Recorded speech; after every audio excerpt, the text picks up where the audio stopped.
Introduce the Vice President, Kamala Harris.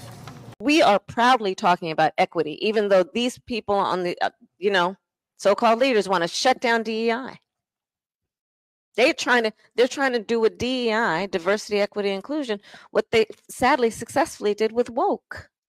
And we're only just beginning. I was recently with a bunch of faith leaders, and I said, I said to the preachers who were there, during announcements on Sunday at church, could you perhaps ask people to stand up and say who got their student loan forgiven, because so many have. Having progressive prosecutors, for example, who can show what is possible and then show that it works and show that, frankly, it's not contrary at all to public safety. In fact, it is a better way. It is a very effective way, among other ways, to achieve public safety. 2023 has seen a soaring crime rate in the district, with violent crime up 39%, motor vehicle theft up 83%, and homicides up 35%. CPD says robberies were up 23%. Motor vehicle thefts up 35%. With the rash of recent shootings, attacks, and robberies on and around mass transit in the city, it's no surprise that new numbers from the NYPD show an uptick in subway crime. That's right. It's just getting worse. It's unbelievable. You can't even go out to the street. This Upper West Side resident has lived here for 70 years and explains why. Kids killing kids. Kids walking around with guns. School kids taking guns to school. We never saw that. Another resident who's lived in the community 50 years tells us it's much worse than at any other time. The crime has increased a lot. Right now, it's like we are scared to get on the trains and something might happen because somebody has guns, somebody has a knife, you sit by the door, somebody could get you, slice you on your face. She wears a crossbody bag, not for the current popular style, but for safety. You put my bag across my shoulder and keep it inside my coat so nobody won't snatch it. In the South Bronx, this resident tells us he says a prayer, leaves anything valuable at home, and only wears one earphone. I take one out to make sure that I have at least some sense of awareness of my surroundings, because when you have both in, you're completely shut off from being aware of what's going on around you. Many try to avoid taking the subway whenever possible, but especially at night. I do change my day because, I don't like take the subway late and stuff like that. These attacks are just crazy. So you're somebody just walking on the street, a car pulls up, people jump out, and you are ambushed. I mean, basically, that is what we're talking about here. It feels unbearable. There's a lot of talking going on. I think we need some serious policy changes. West Town residents are turning up the heat tonight on city leaders to address recent crime. Thank you for joining us. I'm Scott Schneider. And I'm Dawn Hasbrook. Their biggest concerns: armed robberies, smash and grabs, and carjackings. 2023 was dismal. He believes customers are afraid to visit Oakland because of crime. All of us neighbors have dealt with burglaries, whether they knocked the door down, broke the windows, broke in. There's no more ATMs in our stores. They stole all the ATMs out of the stores. Oakland police say violent crime in Area 4, which includes the Fruitvale district, went up by 31% in 2023 compared to 2022. Long Beach city officials, business owners, and community leaders met tonight to hear the mayor respond to efforts to curb the city's soaring crime rate.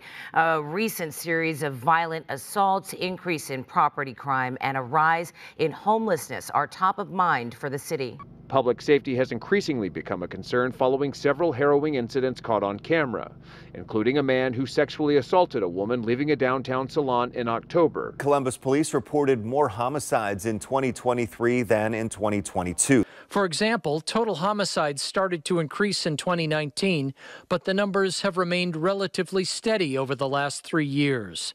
Shootings with injury have risen since 2019, and while there was a slight dip in 2022, 2023 saw those numbers go back up again. Robbery is a different story. While it's gone slightly up and down over the last 5 years, the 38% increase between 2022 and 2023 was dramatic.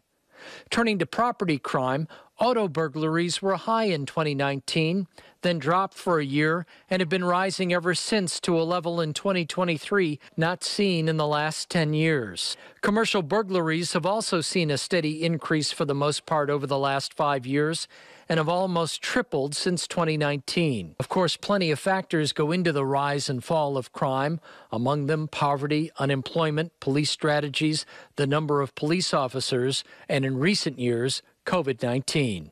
Come on, man.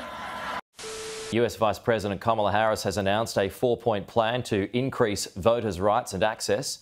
House Republicans don't support the measures and say they want to protect election integrity.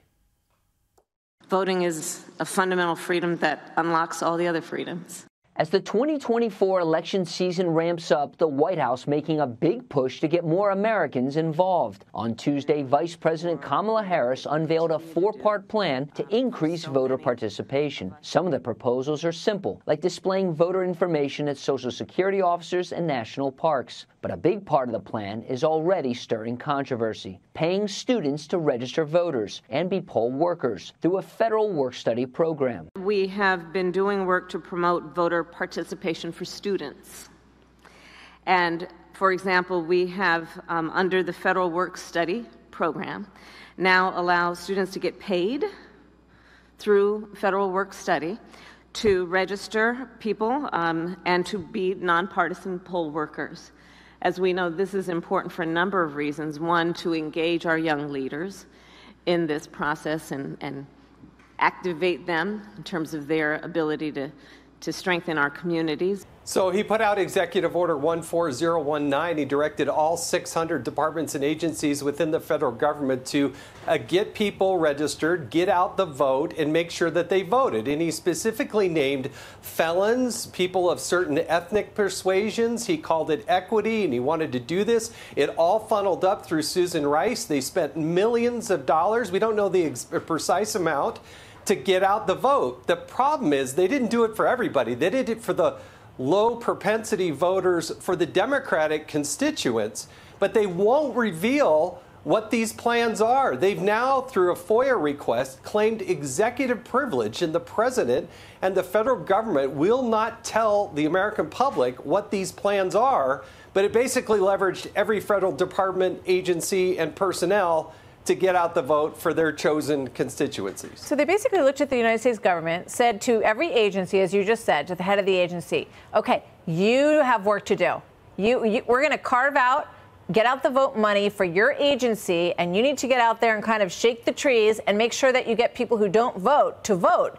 But it wasn't focused on, it was focused mostly on groups that would likely lean Democrat. Is that what you're saying?